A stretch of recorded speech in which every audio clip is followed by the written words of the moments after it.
Strolling sa kagabi yon, naabot mi diri sa plaza. Kapangita mig nindot nga pagkaunan. Na-remember na mo ang advertisement sa Facebook about ani nga lugar. Located ni siya sa Balimbing Street, General Santos City. Dagag pagkaon ang pwede nimong kapilian. Wala mi ga-expect nga nindot diay kayo iyang ambient. Even though dili kayo siya spacious, pero na-manage gid nila og butang og mga design. The waiting game starts now. So normal na gid kayo na maghulat, di ba? Finally, sa wala madugay na abot ra gyud. We ordered a messy burger with 2 sides of chicken. Along with it is the overload nachos. Video selfie. Salamat Lord sa grasya nga imong gihatag. Here we go. First bite.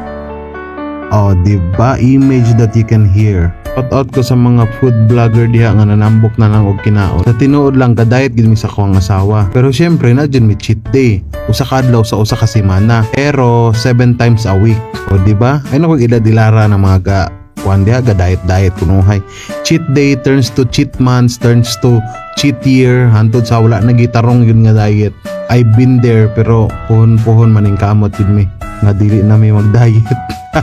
Ito, review ko silang food. Grabe kalami. Ang nachos, cheesy, overload kayo siya. Ang fries, ang burger. Wow, the best ang burger. Grabe.